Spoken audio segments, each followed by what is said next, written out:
नमस्कार साथियों, Martin institute के ऑनलाइन प्लेटफॉर्म में आप सभी का स्वागत है।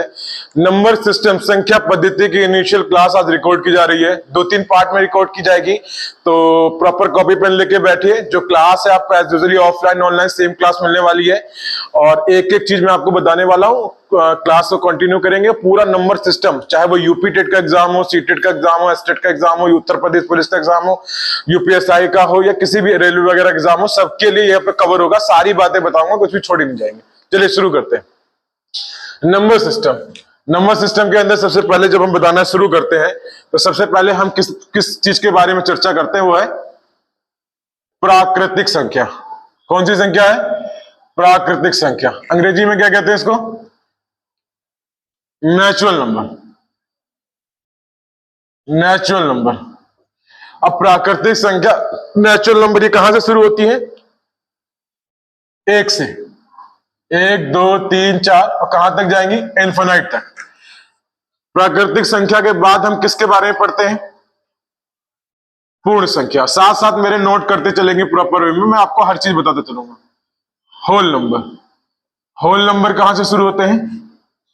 0 से और अनंत तक जाएंगे। इसके बाद आता है हमारे पास पूर्णांक। पूर्णांक पूर्णांक को कहते हैं भैया इंटीजर। इंटीजर पूर्णांक या इंटीजर, जिसे हम नंबर लाइन भी कहते हैं। तो आपने बहुत बार ऐसे कॉपी किताबों में देखा होगा, बीच में 0 लिखा होता है। पॉजिटिव पॉजिटिव पॉजिटिव, यहां पे नेगेटिव, माइनस अनंत से लेके प्लस अनंत तक। इसे नंबर लाइन भी कहते हैं, नंबर रेखा भी कहते हैं। और ये इसके अंदर सारे धनात्मक भी आ जाते हैं, सारे ऋणात्मक भी आ जाते हैं और शून्य भी आ जाते हैं। धनात्मक ऋणात्मक शून्य सब आ जाते हैं। तो इसके आगे पूर्णांक, पूर्ण के बाद हमारे पास आता है परिमेय संख्या। परिमेय संख्या। परिमेय संख्या मतलब होता है रैशनल नंबर। Rational number. परिमेय संख्या का मतलब होता है रैशनल नंबर। ऐसे इंग्लिश में इसकी डेफिनेशन बड़ी बेसिक है कि those number which can be express in the form of p upon q where q does not equal to 0 are called rational number. या हिंदी में आप लिखेंगे वे संख्याएं जिन्हें हम p बटे q के रूप में लिख सकते हैं जहां q 0 ना हो। मैं लिख देता हूं आपके लिए, वे संख्याएं जिन्हें हम p बटे q के रूप में लिख सकते हैं।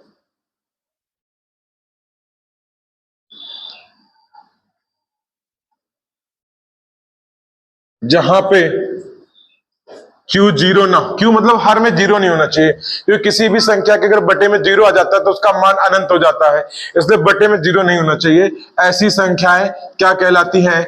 ऐसी संख्याएं परिमेय संख्या कहलाती है। जैसे 2 बटे 3, 0, माइनस का 2, 1 बटे 5, माइनस 2 बटे 3, समथिंग समथिंग।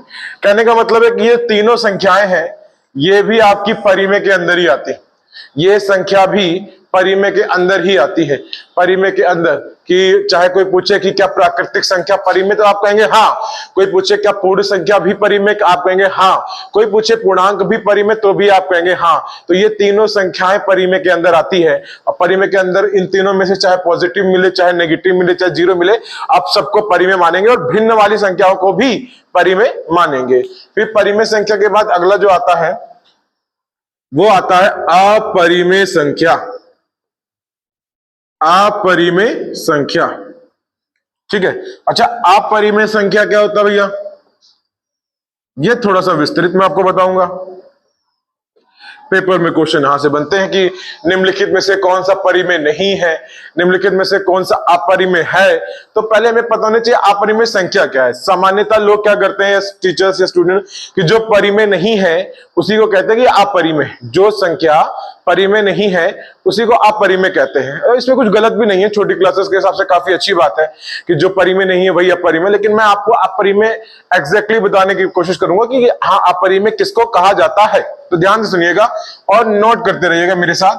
अपरिमेय संख्या साधारण परिभाषा तो लिखने के लिए यही होगी कि जिन्हें हम p बटे q के रूप में नहीं लिख सकते हैं, जो मैंने अभी अभी कहा, जिन्हें हम p बटे q के रूप में नहीं लिख सकते। जिन्हें हम P बटे Q के रूप में नहीं लिख सकते हैं। ठीक है, साफ साफ दिखाई दे रहा, कोई दिक्कत तो नहीं है, समझ में आ रहा है स्क्रीन पे प्रॉपर। तो जिन्हें हम P बटे Q के रूप में नहीं लिख सकते हैं, लेकिन मैं इसकी जो डेफिनेशंस लिखाता हूं वो लिखवाता हूं जैसे सभी चिन्ह जिनके निश्चित मान होते हैं।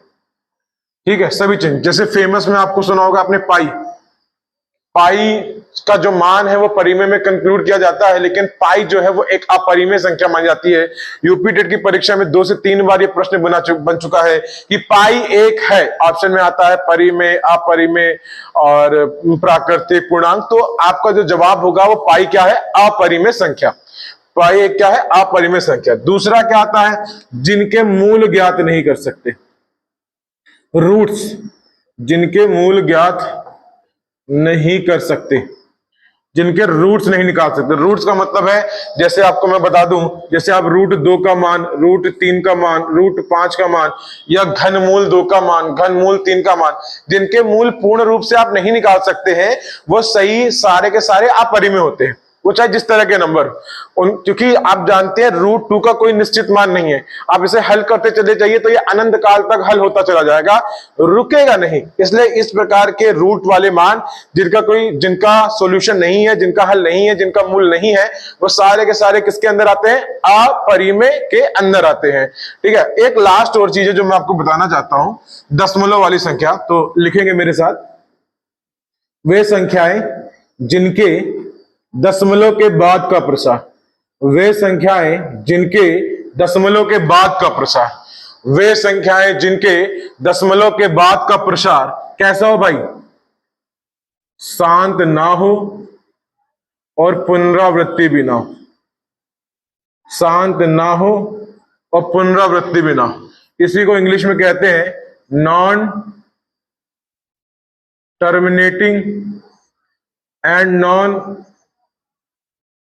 रिपीटिंग, इसी को कहा जाता है non terminating and non repeating decimal expansion. दशमलव के बाद का प्रसार जो है वो अगर शांत ना हो या पुनरावृत्ति दोनों ना हो तो ऐसे केसेस में क्या कहलाता है, ऐसे केसेस में ये संख्या अपरिमेय कहलाती है। इसका मैं जरा उदाहरण आपको समझाना चाहूंगा कि इसका उदाहरण क्या है।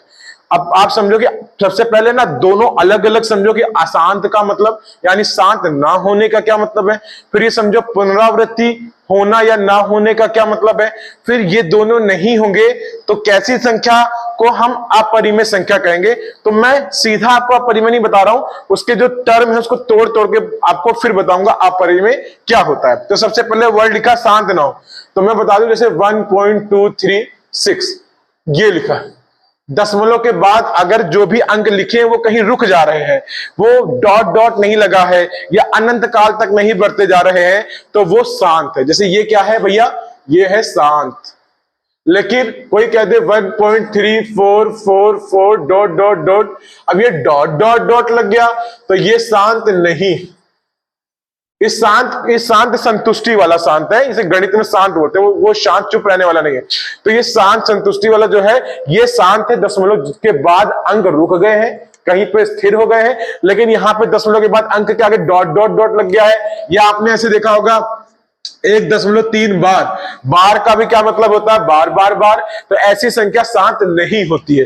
तो पहला गुण अपरिमेय के अंदर यही होना चाहिए कि वो शांत ना हो, लेकिन शांत ना होने के साथ साथ एक ये गुण भी होना चाहिए कि पुनरावृत्ति भी ना हो, रिपीटेशन भी नहीं होना चाहिए।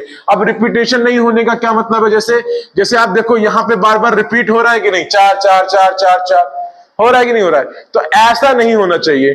कैसी संख्या होगी जो कि ये दोनों की कंडीशन फॉलो करेगी, वो संख्या कैसी होगी, जैसे 2.01010010001000 डॉट डॉट डॉट।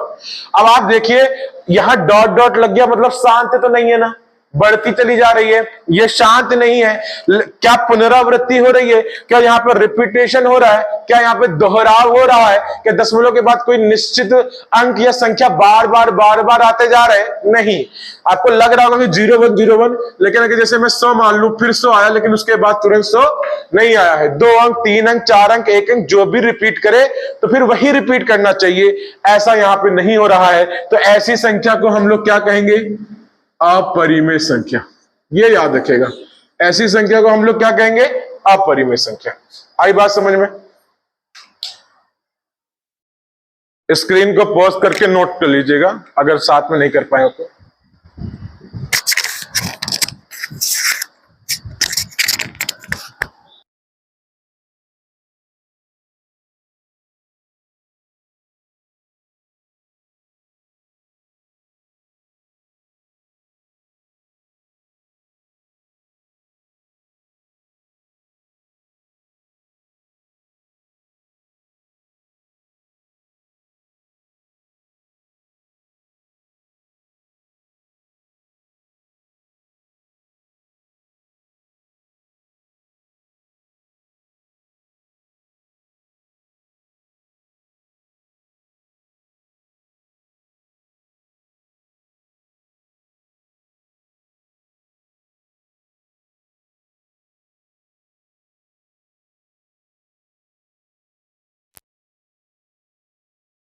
चलिए शुरू करें।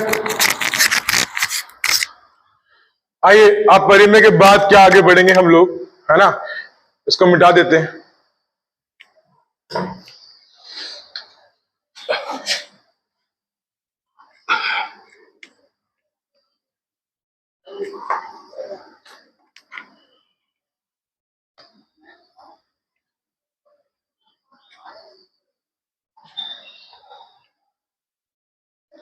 देखिए, अब हम कुछ और बातें आगे पढ़ लेते हैं और संख्याएं पढ़ते हैं। जैसे सम संख्या, सारे लोग जानते हैं सम संख्याएं कौन सी संख्या होती है? जो संख्याएं किससे विभाजित हो? दो से। जो संख्याएं दो से कटे उन्हें सम संख्याएं कहते हैं। ठीक है, तो इसके अंदर जीरो को भी लिया जाता है। जीरो भी सम संख्या, ये याद रखिएगा। जीरो भी सम संख्या। विषम संख्या, विषम संख्या, विषम संख्या जस्ट इसका अपोजिट होता है कि जो संख्याएं किससे विभाजित ना हो? दो से। जो संख्याएं दो से विभाजित नहीं होंगी उन्हीं को हम लोग क्या कहेंगे? विषम संख्या। ठीक है, ये बेसिक सी बात है, इसमें ज्यादा टाइम इसलिए नहीं लेंगे क्योंकि सबको पता होता है। जो सबसे इंपॉर्टेंट है, जो परीक्षाओं में आती है, वो ये संख्या है। अभाज्य, सीटेड वाले इसको कहते हैं रूढ़ संख्या। ठीक है, सीटेड वाले से कहते हैं रूढ़ संख्या।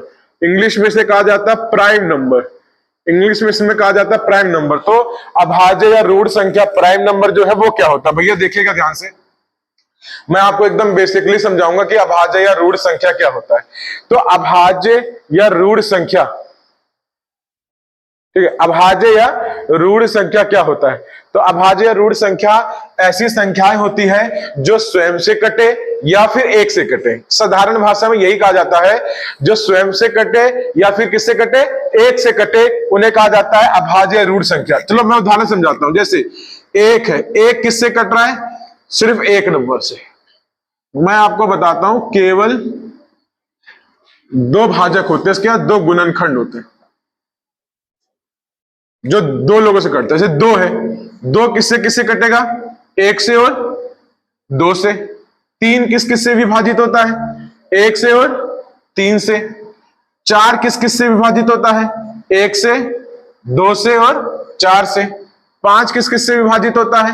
एक से और पांच से। छह किस किस से विभाजित होता है? एक से, दो से, तीन से, छह से। लेकिन मैंने जो परिभाषा बताई है वो कहा है कि जिसके केवल कितने गुणनखंड हो? दो गुणनखंड हो। अब केवल दो गुणनखंड किसके हैं? वो है दो के हैं। वो किसके हैं? वो तीन के हैं। वो किसके हैं? वो पांच के हैं। इस प्रकार के नंबर जो केवल खुद से करते हैं या एक से करते हैं, खुद से करते हैं या फिर एक से करते हैं, यानी जिसके केवल कितने गुणनखंड होते हैं? दो। ऐसी संख्याओं को ही अभाज्य संख्या कहा जाता है। मेरी बात समझे? समझे ना? अब सुनो, कौन कौन सी अभाज्य संख्याएं हैं आपके लिए मैं कुछ लिख देता हूं। जैसे शुरुआत कहां से होती है? दो। अभाज्य, कुछ बच्चों को लगता है अभाज्य संख्याओं की शुरुआत एक से होती, जबकि अभी मैं तुरंत थोड़ी देर बाद लिखाऊंगा एक ना तो भाज्य है और ना ही अभाज्य है, तो वो दोनों में से किसी में नहीं आती है। तो भैया बचा क्या? इधर देखिएगा, दो, दो के आगे कौन आता है? तीन, तीन के बाद पांच, सात, और सात के बाद कौन सी अभाज्य संख्या होगी? 11, 13, 17, 19, 23, 29, 31, 37, 41, 43, 47, 53, 59, 61, 67, 71, 73, 79, 83, 89, 97।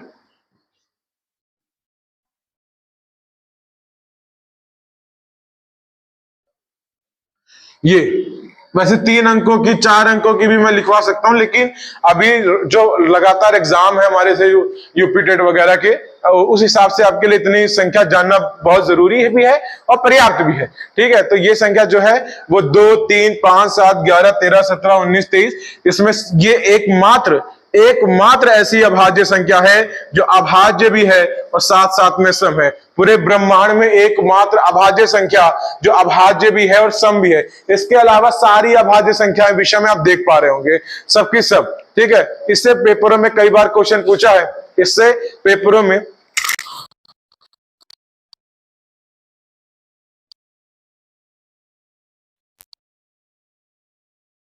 गए हैं सबसे छोटी सबसे बड़ी। जैसे सबसे छोटी अभाज्य कौन है? 2 है। आपसे पूछे 2 अंक की सबसे छोटी अभाज्य कौन सी है? तो 11 है। आपसे पूछे 2 अंक की सबसे बड़ी अभाज्य संख्या कौन सी है? तो 97 है। 3 अंक की सबसे छोटी कौन सी अभाज्य? सीटेट में तो एक बार यह भी पूछा था कि 40 और 50 के बीच में कितनी अभाज्य संख्याएं हैं? तो देखो 1, 2, 3, 41, 43, 47, 3 अभाज्य संख्या है।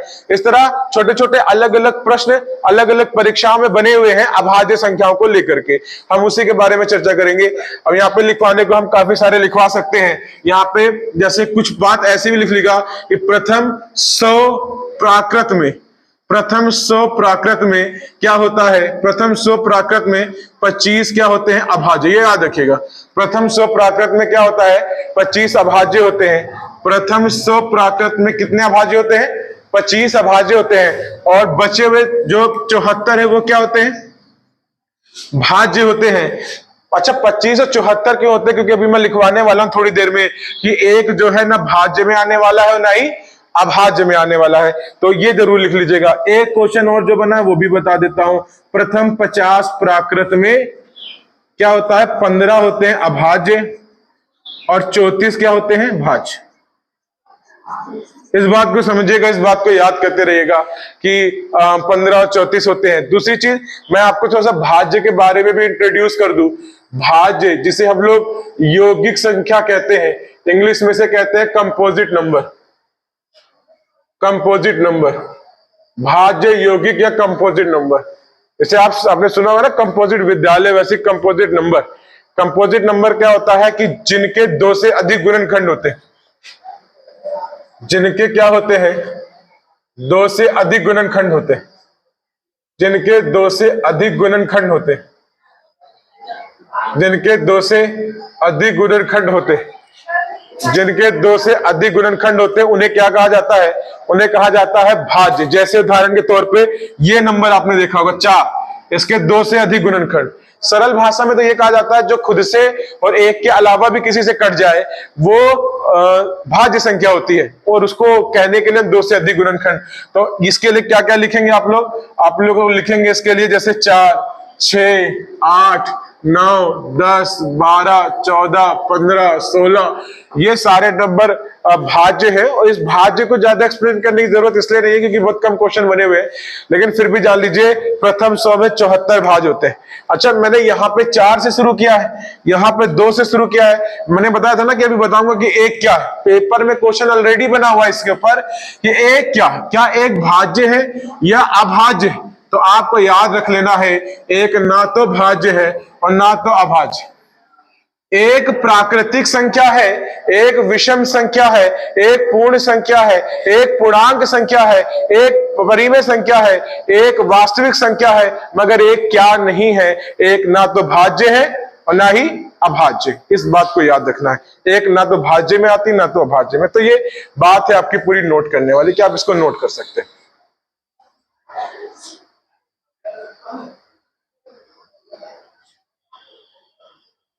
मिटा दीजिए।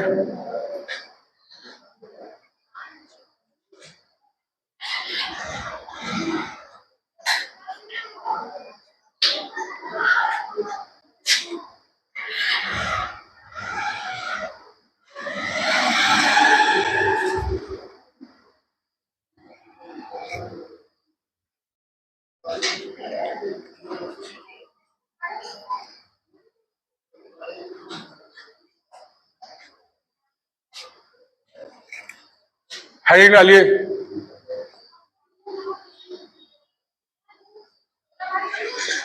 सहभाज्य संख्या क्या होती है?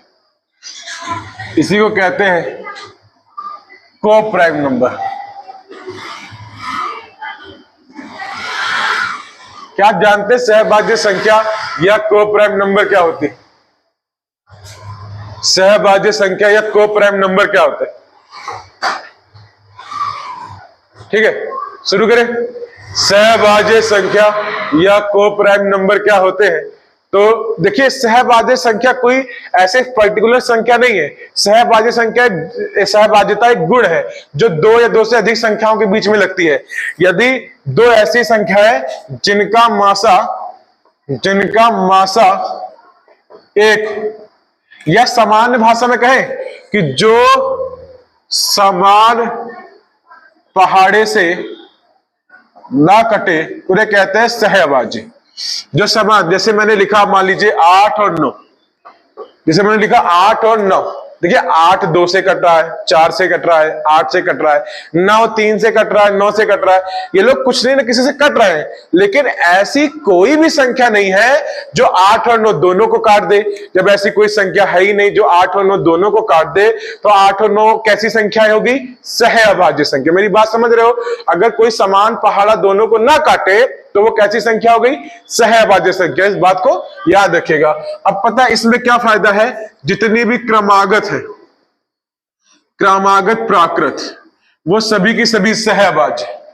कोई कहते कि 1,2, 2,3, 3,4, ये सारी क्या है?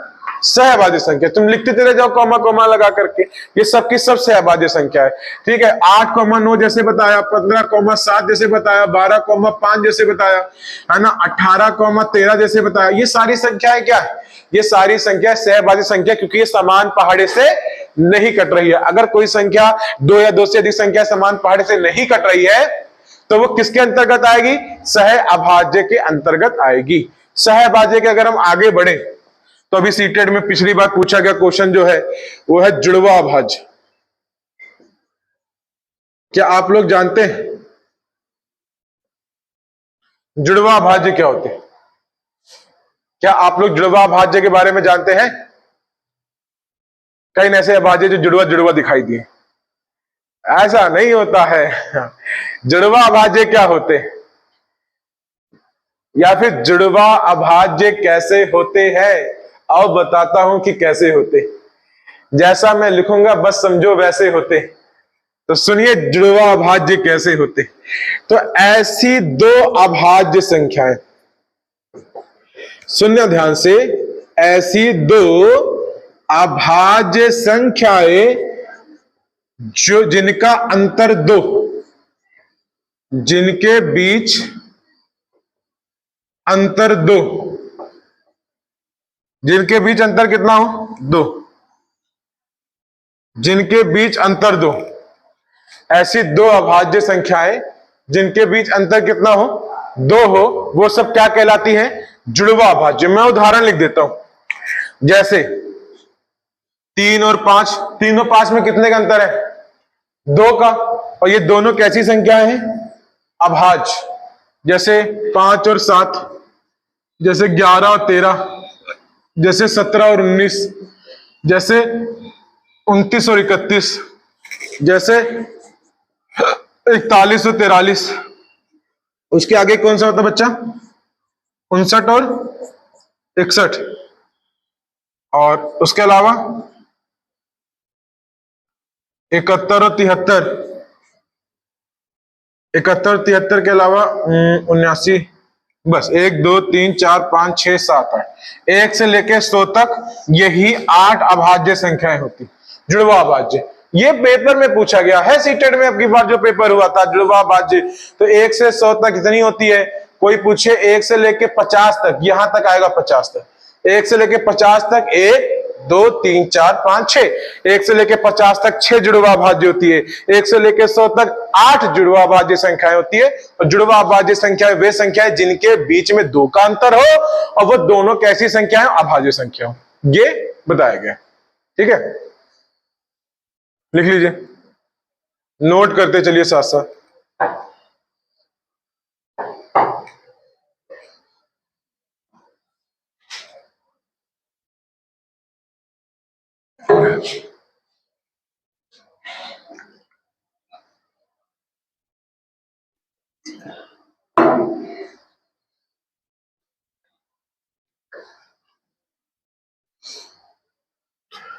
लिखा?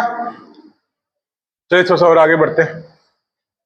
आज संख्या खत्म हो जाएगा, क्लासिफिकेशन ऑफ नंबर इसे कहते हैं। तो शुरू करते हैं प्यारे बच्चों।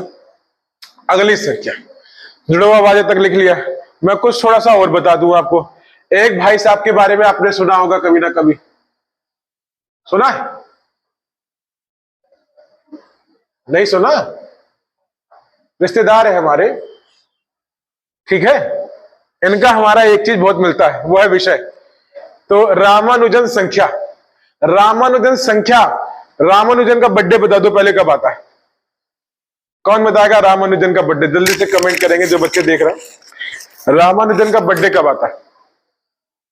अपना बर्थडे बताओ। अच्छा हाँ, अपना वाला याद, खैर वो तो पता है, अब मनाएंगे तो पता चलेगा ही। रामानुजन का बर्थडे 22 दिसंबर को आता है, ठीक है, याद रखना है। आप सभी याद रखेंगे और 22 दिसंबर के दिन आप सभी रामानुजन को समर्पित करते हुए मुझको पार्टी देंगे, ठीक है। भाई अब रामानुजन तो है नहीं है, वो मेरे कहीं ना कहीं दूर के रिश्तेदार लगते हैं, तो आप मुझे देंगे इसका मतलब उनको देंगे, एक ही बात है, ठीक है। तो चलिए, रामानुजन संख्या क्या होती है? फिक्स है 1729। पेपर में पूछा गया क्वेश्चन है। इसको दो तरीके से लिख सकते हैं, एक 9 का घन प्लस 10 का घन, एक 12 का घन प्लस 1 का घन। इस तरीके से दो तरीकों से लिखा जा सकता है। रामानुजन संख्या सिर्फ इसीलिए स्पेसिफिक भी है कि दो अलग अलग घन के योगों के रूप में लिखा जा सकता है। देख लीजिए,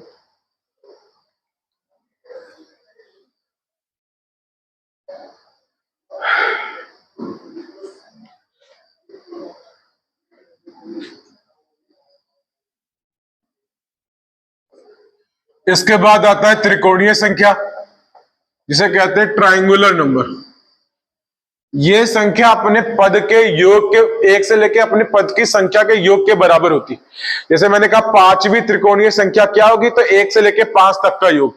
मैंने कहा 10वीं त्रिकोणीय संख्या क्या होगी, तो 1 से लेके 10 तक का योग। मतलब जैसे कोई पूछे nवीं त्रिकोणीय संख्या क्या होगी, तो 1 से लेकर के n तक का योग, ये होता है त्रिकोणीय संख्या। मैं लिख देता हूं इसको। मैं छोटी वाली एनसीईआरटी या रेफरेंस किताब जो भी आती है, मैंने देखा था उसमें किताब के हिसाब से अगर समझाऊं तो जैसे पहले 1 हो गया, फिर त्रिभुज बनाने के लिए 2 गेंद लगाए, तो कितनी हो गई? 1 2 3 हो गया। पहले 1 था, फिर 1 2 कितना हो गया? 3 हो गया, फिर 1 2 3, ये सारा मिला के कितना हो गया? 6 हो गया। मैं त्रिभुज बनाने के लिए गेंदों की संख्या बढ़ा रहा हूं बस, और कुछ नहीं कर रहा हूं। फिर त्रिभुज बनाने के लिए 4 गेंद लगाई, तो ये कितना हो गया भैया? 10 हो गया। तो ये 1 3 6 4 10 5 15 6 21 7 28 8 36, ये जो आपके सामने लगातार बढ़ रहा है, इसी को कहते हैं त्रिकोणीय संख्या। इसमें हो क्या रहा है, क्या जानते हो आप? हर संख्या अपने पद के योग के बराबर। पहली संख्या में केवल क्या है? 1। दूसरी संख्या में क्या है? 1 प्लस 2। तीसरी संख्या में क्या है? 1 प्लस 2 प्लस 3। चौथी संख्या में क्या है? 1 प्लस 2 प्लस 3 प्लस 4। मतलब जिस नंबर की संख्या होगी उतने पदों का योग होगा किसमें? त्रिकोणीय संख्या। इसलिए इसकी nवीं संख्या निकालने के लिए क्या सूत्र बनता है? n+1/2। मान लीजिए आपको 5वीं त्रिकोणीय संख्या, जो कि यहां पे 15 यहां निकालना, तो 5 5 और 1 6, 5 छक्का 30/2 15, तो 5वीं त्रिकोणीय संख्या 15 निकल आई। तो ये क्लासिफिकेशन ऑफ नंबर है, ये वो मुख्य संख्याएं हैं जो मैंने आपको आज बताई है।